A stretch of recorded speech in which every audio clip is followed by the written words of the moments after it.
Welcome everybody to the A&M in the AM, episode 16. As you see, we're on Zoom due to our little technical difficulty from last. I love being home. It brings a different feel to being home again. I mean, I think we figured it out, but just for technical difficulty, so we didn't have an issue during the video today, we are doing it over Zoom, just like the old days, bringing it back, you know. Mm-hmm. But since last A&M, I feel like a lot has happened. I feel like we're a Detroit sports talk show here. I mean, I thought that's what it was kind of aimed for, since like the other ones just kind of like hate on them or whatever. It's like our justice is to bring it to the A&M. But we got, I think, the moment everybody in Detroit Tigers fan base and probably baseball has been waiting for. See, I was hoping we could start with this because, so when the initial tweets were going out, the night before that there was going to be a press conference, Yeah. I thought to myself, I was like, okay, I'll wake up, I'll watch it, I'll get my phone ready. I'll get my phone ready to record myself just in case, like my reaction, and then I didn't because I woke up and I had forgotten about it somehow. And then I just seen it on Twitter right away. I was like, okay, well, I could like film a fake reaction to insert into A&M. I was like, nah. I mean, it was obvious how happy I was going to be fake, or how happy I was going to be anyway. It was Christmas morning. It was more than you could have ever asked for on Christmas, really. It was like 8 Christmases combined. So what we're referring here is the three prospects took off their Toledo Mud Hens helmet, and decided to pick up a little Detroit Tigers jersey here. Well, only one of them was actually technically wearing a helmet, but yeah, you know, they took off their cap from Toledo and picked up a jersey. You have Casey Mize, the number 2 prospect in our system. You have Isaac Paredes. I don't know where he was ranked. He was 9, I want to say. 6 through 8, somewhere in there, I think. And then you have I always mispronounce his name. How do you say it? Tarek Skubal. Tarek Skubal. Okay. I know his first name. It's just that last name tongue twists me sometimes. Who at the time is pitching tonight to make his debut. And then when this is up, Casey Mize will make his debut the night too. Yeah, so I mean, for Tigers fans, this is all you could ask for right Paredes made his debut yesterday. And had a good debut. Had a wonderful at bat. I mean, the few throws in the field looked a little sus, but and he's going to be a starter though for the time being, I believe, at third. Yeah, actually, Nika was back, so Willie Castro's not going to be playing as much anymore. Said the GG, which kind of sucks. He was doing pretty good. Willie Castro. He was doing good for what he was, the time he was given. That's why he was one of my underrated favorites. I posted about and got recognition. Him and I are boys. Shout out Willie. But his first at bat, it was like what you'd expect. Kind of like rolled over. Yeah. And then it was like at a cutter inside. And he comes up to his next at bat, bases loaded. Yeah. And they tried to get him on that same thing. And he they tried. It was a great at bat. I mean, I think it was like a 3-2 count. He did not look like a 21-year-old. First off, it was right over the third baseman or shortstop, right in that area, over their head, and dropped into Yeah, shout out Joe Buck because he's only 21. But yeah, Wait, how old? I think 21. Okay. 21. If Joe Buck was correct. Yeah, he had a wonderful at bat, took some close pitches, fouled him off, wasn't chasing. He looked like he had been there, and that was the whole thing. Is like he looks like a professional hitter. Just in a few at bats, like I can already tell he's as good as advertised, professional hitter wise. Had a better at bat than probably 2/3 of the lineup would have had in that case. Now is he more of a contact hitter or a power? I've never really known or seen this guy in our system at all. So is he? What did you say he was? He hit 40 home runs in 2 years combined in the minor leagues. Okay, that's good. And Very over good. with, I think over a 300 average.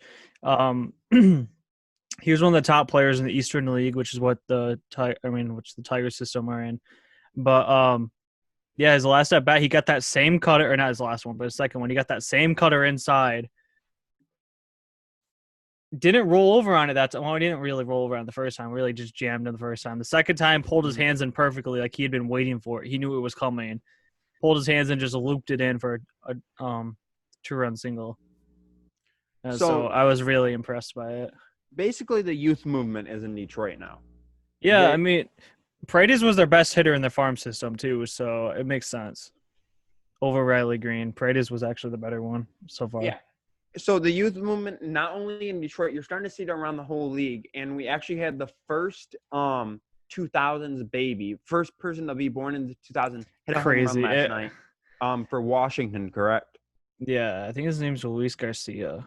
Yeah, I want to say I could be totally wrong on that name. Yeah, it made me feel like old. Like I'd be the same age as him, but like still, like to think about that. Like I had told Ben when it happened, I was like, imagine how it's gonna be like when the last player born in the '90s hits a home run. Like that's gonna be really something. You feel crazy. Really old. Because that guy was 20 years old in 3 months, 90 days. So yeah, he's a young guy. He is like a year or a month or two older than me, I think. And actually, him, I don't know how good he's supposed to be, but like with him happening and Tigers making their moves, the Cardinals brought up Carlson, who was one of their top prospects. And the Braves just brought up one of their top center fielders. I was about to say the Braves just brought up Kristen Pache, who is like one of the top prospects in all of baseball because Acuna's hurt. Yeah. So that happened. Someone else is up. Everybody's going in their farm system. Baseball's getting the Phillies young. brought up Alec Boone. Alec Bohm. Yeah. They brought up baseball's getting young and exciting again. That's all. I mean, talking about exciting, we got Mr. the most exciting player in the league. He created some stir on Monday night. So it was a game against the Rangers. It was they were up 7-0, I think, like bottom top of 6, something like that. They were in the 6th. It was like late in the game. I feel like it was the 8th. I think it was somewhere later. Maybe. I don't know. But maybe the 6th inning was what happened today. But so yeah, I think so. Yeah, it was today. So this was late game. They were the Padres were up 7-0. Fernando Tatis comes up to bat, bases loaded, 3-0 count. I don't know how many outs there was. I don't think there was any. It was either 0 or 1 of the two. And Fernando Tatis, he saw a meatball right down the middle, and as you showed, I'm not a MLB player. I'm not a baseball player. But for reference, if I see someone lobbing or even just a straight ball down the middle in wiffle ball, I'm going to take that chance no matter what the count is. And the thing is, I don't get everybody's issue with it. But so what he did is straight meatball down the middle. He cracked it for a grand slam, and the pitcher and the manager of the Rangers got pissed off and proceeded to accidentally he threw behind Machado at the next at bat. He got suspended today. I think it was like 2 games for the pitcher and then 3 for the manager.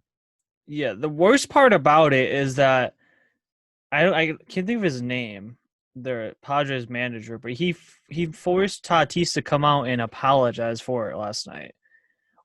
So think about it like this: why in the world? He's the best player on the team by far. Best player in baseball, you could say. Yes, one of the best. Top. He's 10. the best. He's the best player on the team. It's a 3-0 count.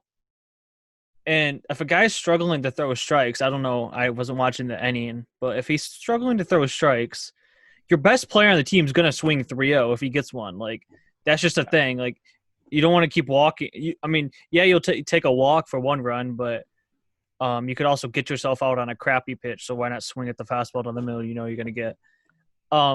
So people have an issue with that, but it's like it's also the same people that are complaining that there's not enough offense and like runs scored and stuff. The man did exactly what you want to do: swing the bat, hits a grand slam. I know that all too well, having to throw 3-0 fastballs right down the pipe. Luckily, didn't have any grand slams hit off of them. But And not only did it help his stats, obviously, it put him for first place in the major leagues for home runs. Not that it means anything. It's still early in the season, but still, that's. I mean, it's like a month and he already has 11, and I know you're going to say someone else does, but yeah. Michael Nelson Trout. I love the thing that he did today, though, that we were talking about. I love that he stole third base up 6-0. Or not? Yeah, I mean, he definitely just did that out of spite. I love that. Like, everybody's whining and complaining about it, talking crap, and like you're just out there. Oh, you think I was rubbing it in? Watch me do this. I'm gonna show off all 5 of my tools the past 2 days while I'm getting national coverage. Okay, let me look better for myself. They say what he did last night was an unwritten rule that you're not supposed to swing. You're not supposed to swing the bat.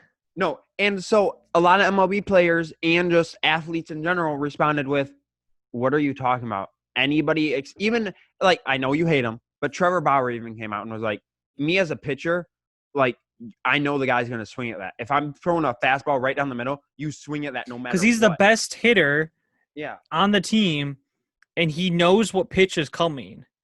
It'd be different. It'd be like an unwritten rule, like you don't swing if it's like up at your chest and you hit into a double play or something. No, it was right there. He knew exactly what was coming. He was looking for one pitch and one pitch only. He got it and did exactly what he wanted to do. Especially if that pitcher was struggling, which I don't know if he was. That's what I'm saying. Like, I don't know if that guy was like walking everybody or what, but if he was struggling to throw a strike, he's going to definitely be trying to, because then he was going to walk in a run, so he's going to throw it'll get me over batting practice fastball, and you're just going to you're going to just destroy it.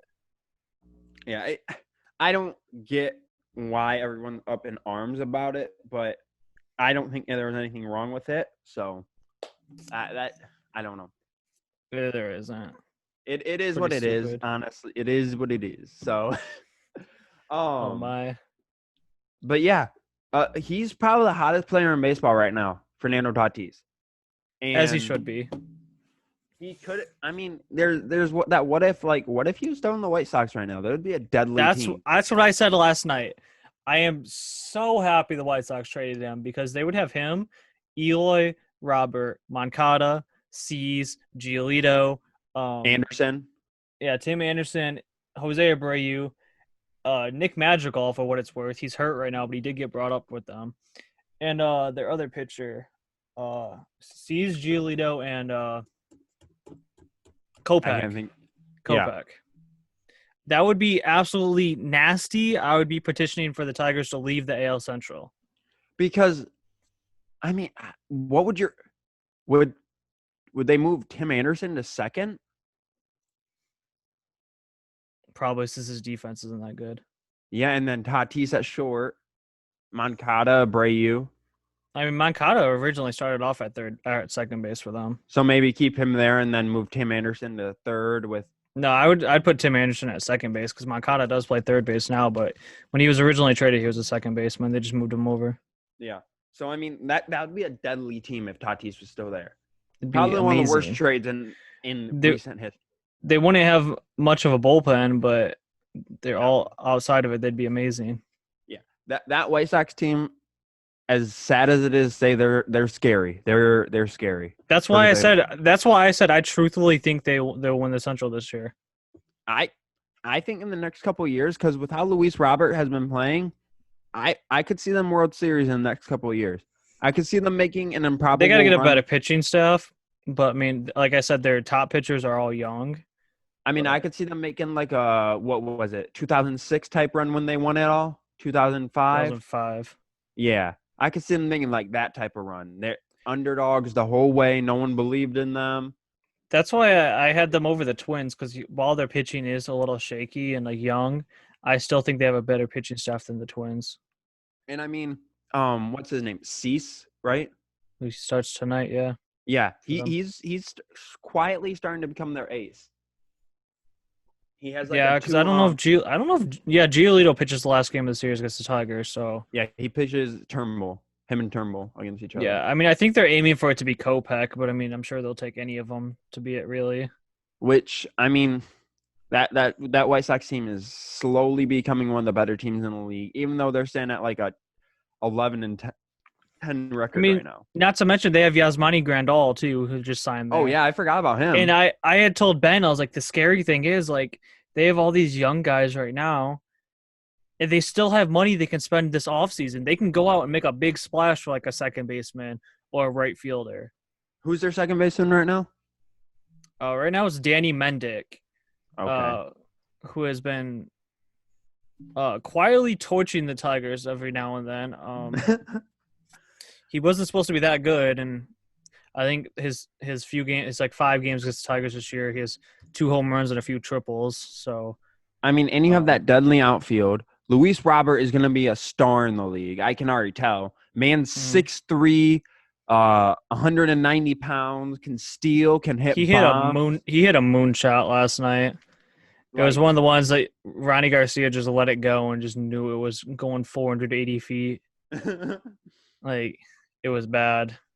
Yeah, but they're a good team coming up. And because I'm sure that Moncada is probably going to get an extension if he hasn't already, but I'm pretty sure Grandal might be the only one they're paying like big money, because everybody else is homegrown.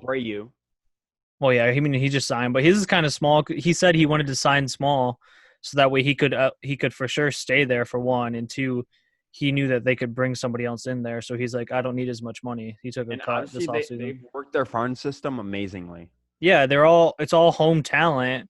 If they just bring in a few guys, I feel like they would go for bullpen pieces, but bullpen or starters, I feel like. Yeah. Really, their lineup doesn't really need to change at all, but I think to move on to our next topic here, we got because I just got a notification from Woj. I was just seeing that too.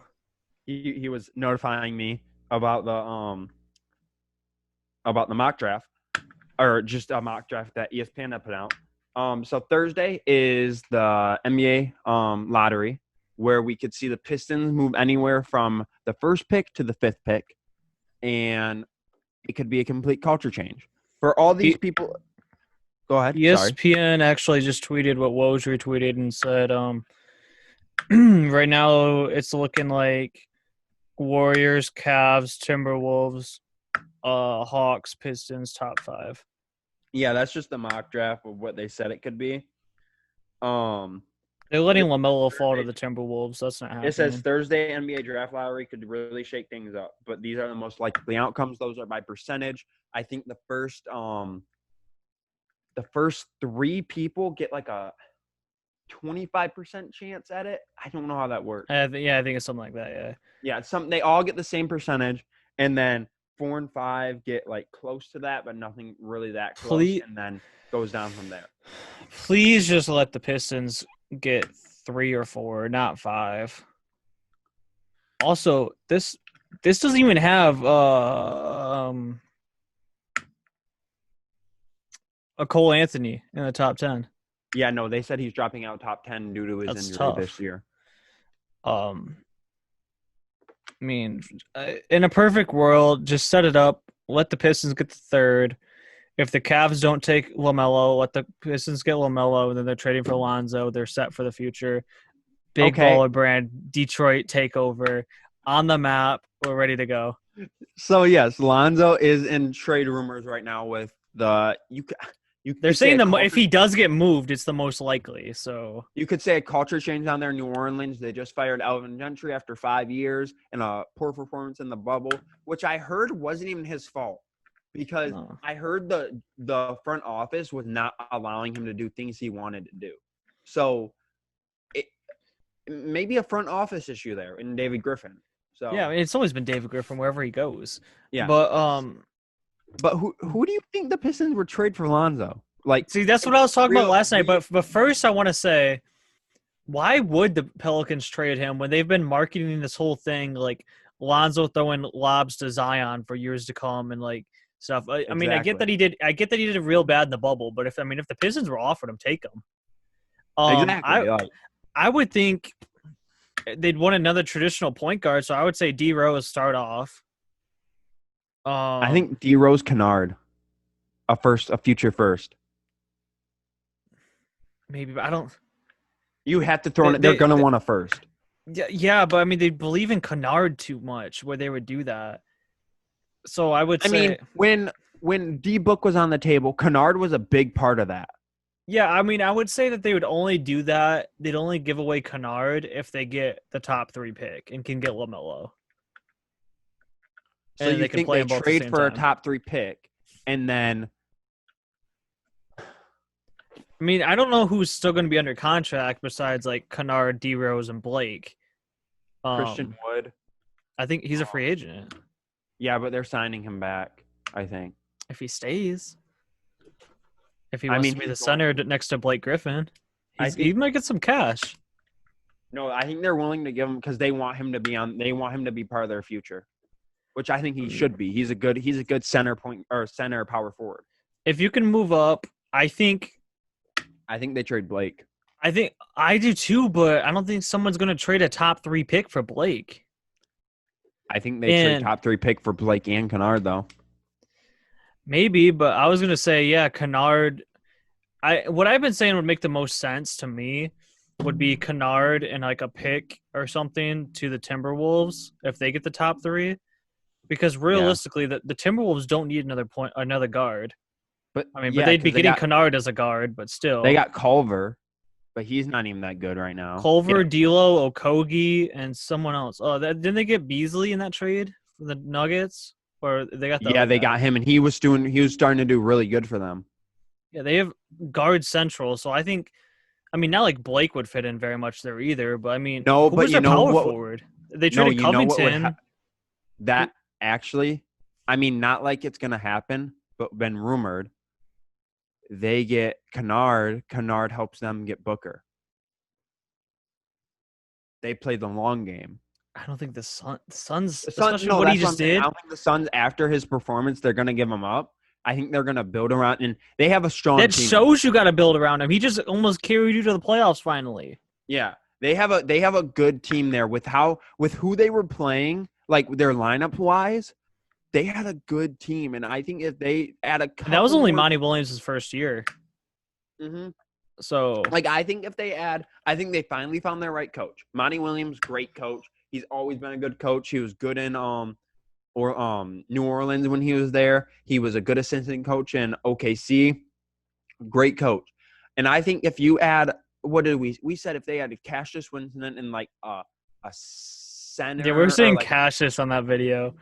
I don't remember who else we said, but we said like get a point guard next to him. Yeah, we said like a power forward or a small forward or something. But honestly, okay, yeah, we were saying Cassius, and I know he's a state guy, and we're supposed to hate on him, but he's a good guy, and he would fit well there. Yeah, really, they could go small too with how Mikal Bridges was doing. Put him at small forward and put Oubre at power forward, and that's just straight space around Ayton down low. He doesn't have to worry about trying to shoot the ball. Yeah. If you get someone like Cassius Winston, he can shoot. He can pass to Booker. Because Booker can shoot. Oubre can shoot. Mikal Bridges can shoot. The weird thing about the Suns is they can go very small or very big. They could put Kaminsky at the 4. Yeah, that too. Or Baines. Like, they're a very weird situation there.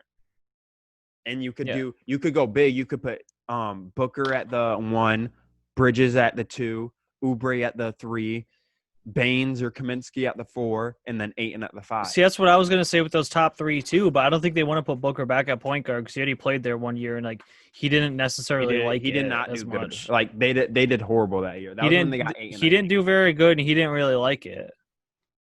I think that was the year they tanked for Ayton. I think so, yeah. But I don't know. But before that Timberwolves trade, I don't know. I don't know who they would trade besides Kennard. I was going to say D Rose, but you can't because it's way too many. Okay. So realistically, let's say. Okay. I think I was originally saying Kennard and the Pistons pick if it's like the 5th. So they'd get Kennard in the 5th or so for like the 3rd. Yeah.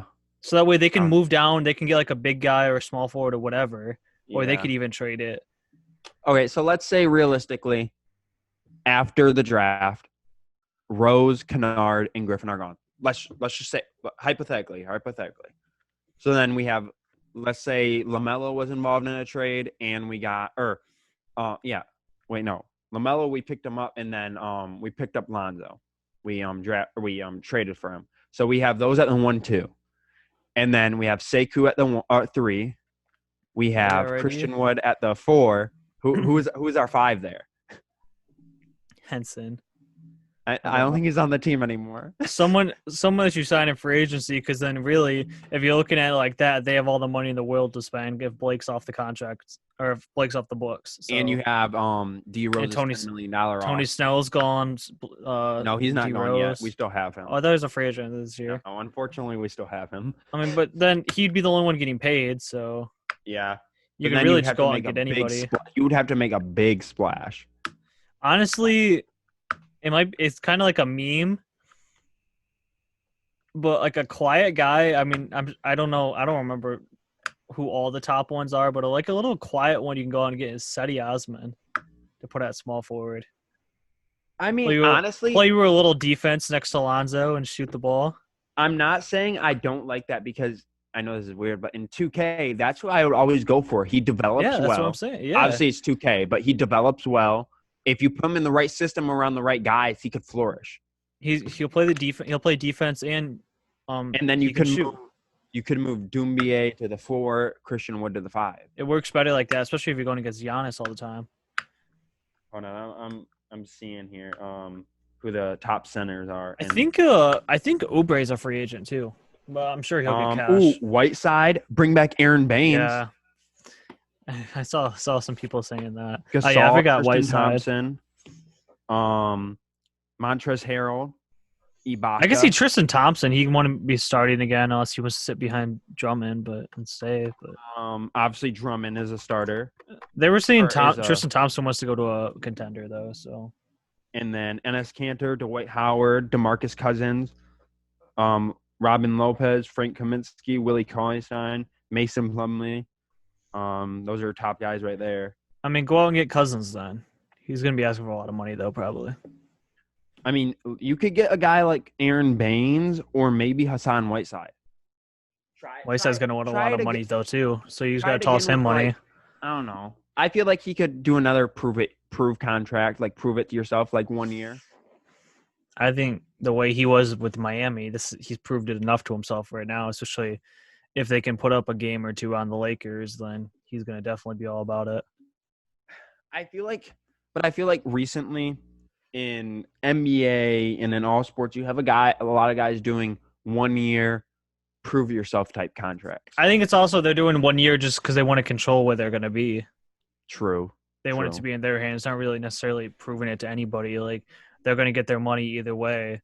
So they want to control where they're at because it's like, especially NBA, a team could change course and so fast in a year. Like they would do it that way.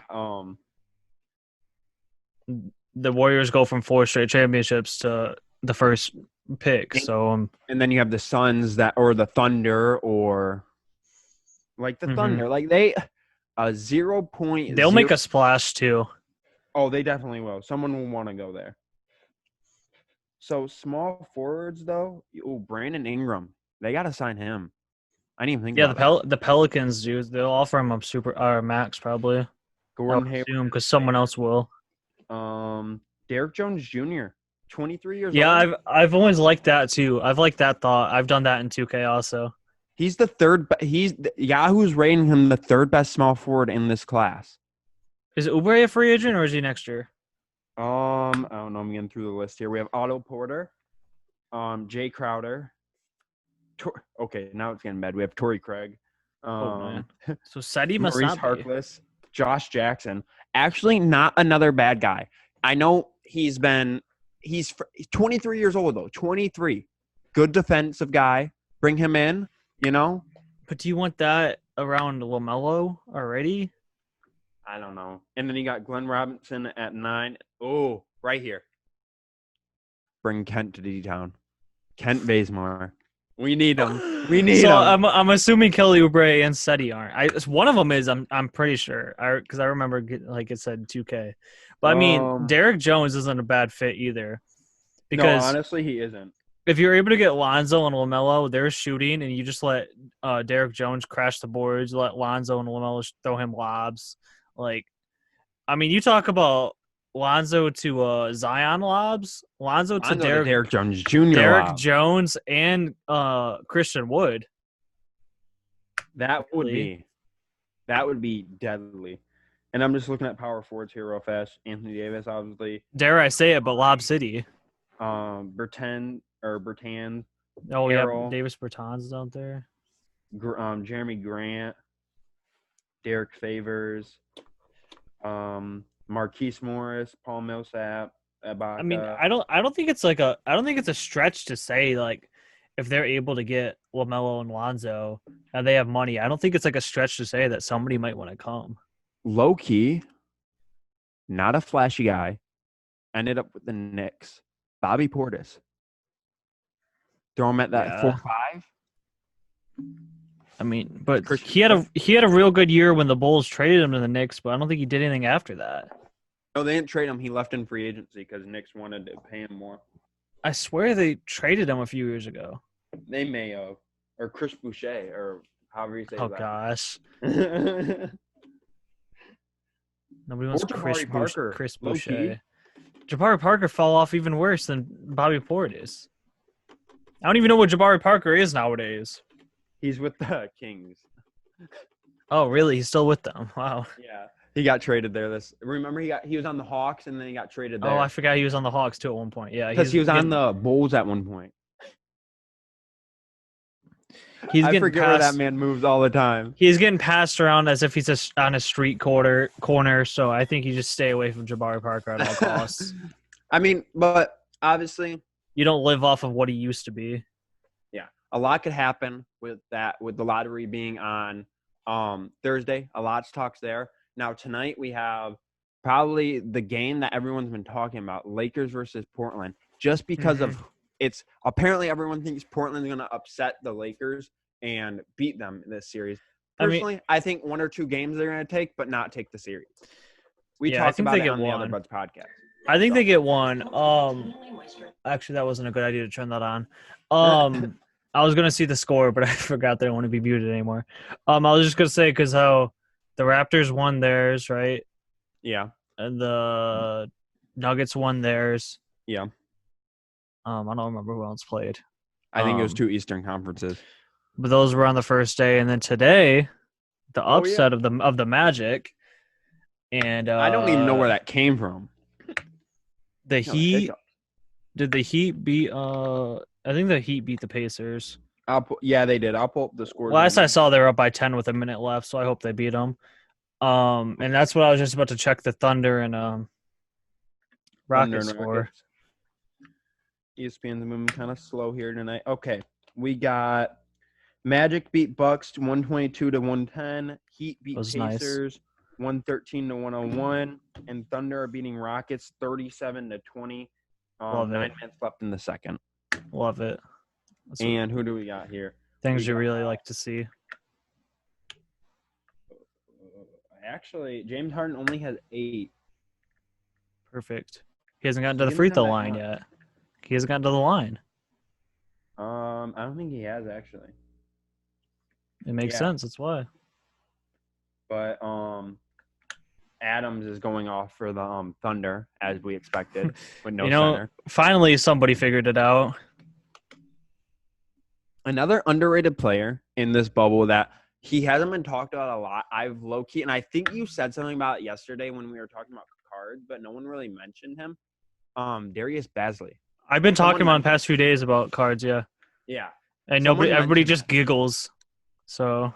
And honestly, like, he could be a good up-and-coming guy in the next year or two. He's the guy that – I think he was one of the first guys that took the G League route and skipped college and went straight to G League. I think he was the only one that did it in his year. I think I said in the video, maybe not. Maybe I said it after the video. But, like, if the when we were talking about the cards, I was like, if the Thunder are able to beat the Rockets and Darius Bazley even has, like, 1 or 2 good games, like, that thing's going to go skyrocketing.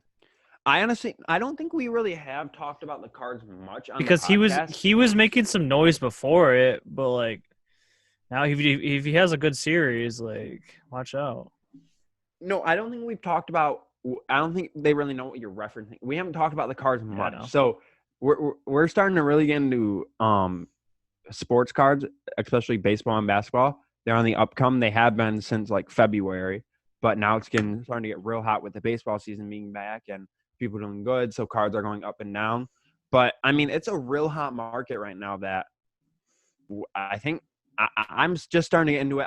I tried to get into it in like February when I saw it was starting to get hot, but then obviously sports shut down. So it was like, is it really worth it? And you couldn't really find packs, but like now it's starting to ramp up, and Topps, Panini, like those are some hot companies right now. Some really hot companies. Oh yeah, I actually figured out that site that I've been looking at now. It's legitimately like a stock market. You just trade cards on there. You don't even have to have them in your possession. Yeah, So it's you were like, doing that last night, which I thought was crazy. yeah, I was explaining it to Joe last night after I had figured it out because I'd bought a few off there. I was like, wait, why didn't they ask like my address and stuff to get shipped to? And then I had a request finally for them to send it to me. But um, it's like how I told him. It's like playing MLB The Show. Yeah. You buy the card from somebody or you put a bid, and then it like gets added to your collection, and you just have a collection on the site, and you can just post it whenever you want or do whatever you want with it. Or like I did, you request for them to send it to you. Which cards are, especially for baseball right now, because you're seeing a lot of rookies come up or young guys come up, and they could have amazing debuts and make their like stay with the team. So I feel like those guys are gonna this year with how sports have been structured, it's gonna be a real culture change for sports cards. I I feel I so. I might mention it on the Friday's episode, but I plan on this weekend to try to go to a card shop and some other places. Yeah, I mean, I was gonna say I would go with you, but I work this weekend, so. Mm-hmm. Is Brendan going with you? Nope. No. Oh, we're He'll be venturing at out. he'll be at the lake. Of course. Yeah. I might have to drop a couple of dollars to you, have you pick me up a pack. I'm looking for the boxes. Yeah, a couple. I'm over the packs at this point. I'm going for the old school No, boxes. that's what I meant. The boxes, not the packs. Because boxes are where it's at. Packs are. Forget going to the a dime club. a dozen. I'm gonna go cash out some ones and go throw them at a card shop. A few $100 in Cards are ones. all the fab right now, and it's mainly for basketball and baseball, because in All the football, other I ones mean, are I feel like completely they don't dead. make as many special cards as they used to. Well, and I don't blame them. I don't blame people for not caring about football cards. Or I mean, hockey's okay in Canada and soccer's in whatever other countries, but yeah. it's really only baseball and basketball. Now, most people don't care about football, and I know you don't care much about football, but there is a big topic we have to talk about football, But with it being. actually, that's a good thing because I did see that video I was telling you about earlier about the guy, the musician, the DJ.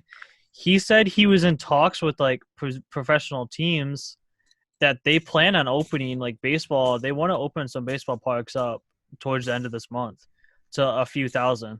Oh, so it'd be He like. said it's been like behind closed doors, but he said like the teams that he's working with, because he's been like talking to teams and like athletes about the cards I was telling you about, and Yeah. he said the teams are like looking into it whether like state law will let them or not. See, I'm going to reference what I'm going to say, and then I'm going to go back to baseball with something I forgot to bring up. So the Chiefs opening day, it's Thursday, the 13th of September, I believe. Could be wrong on that. It's a Thursday, though. They are going to have opening night of the NFL against the Texans at Arrowhead Stadium, and it's going to be 22% capacity. Now, I was talking Such a with my weird boss number. today. And he was like, yeah, he was like, those tickets are probably going to be insane. And I was like, Oh, yeah. especially with them being the Chiefs and just winning the Super Bowl, like, and they got to pay for Pat Mahomes' contract. Like, come on. Oh, yeah. Like, it's going to be Have you ever a insane. season ticket holder? I mean, I'm sure you want to go there, but at the same time, like, you could just sacrifice one game and pay for your whole season tickets. True. Because they're definitely going to be between $300 and $500 a ticket, if not more. It's going to be insane. So now what you were referencing about baseball, they have talked about possibly doing a bubble for the playoffs, which we talked about. Again, it seems like we're just trendsetters, honestly. But That's what I've been saying this for weeks now. People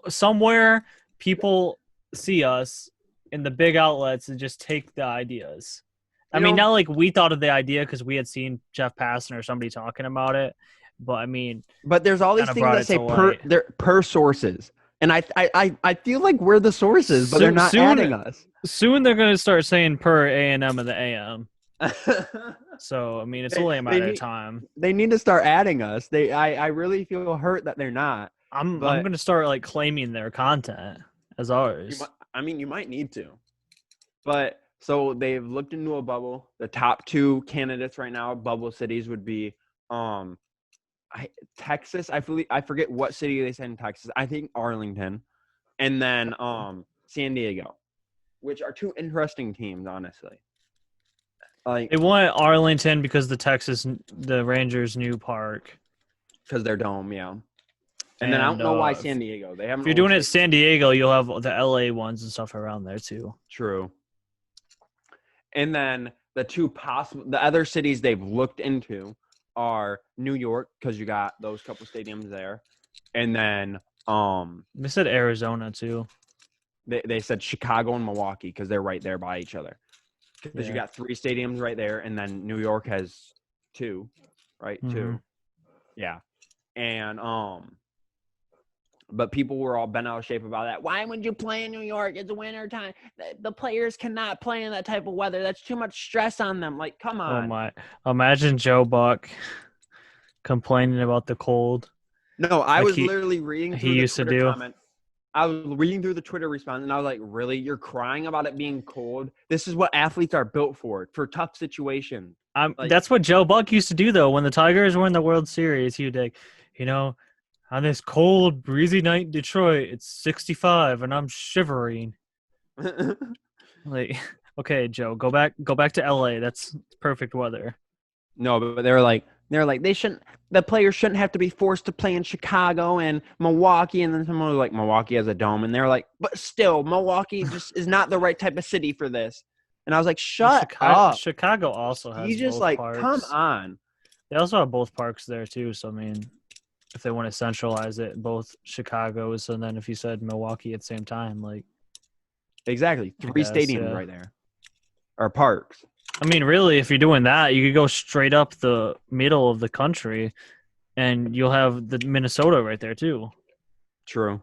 I don't think they want to do that much traveling, though. I think because Milwaukee is somewhat close to Chicago, that they're considering that. But still, I think a bubble would be perfect for baseball. It'd be fun. It would take away home field advantage. Yeah, but it would also be difficult. I mean, not right now. It's like that big of a home field advantage, but because you're playing in the same places as everybody, no matter what. So true, yeah.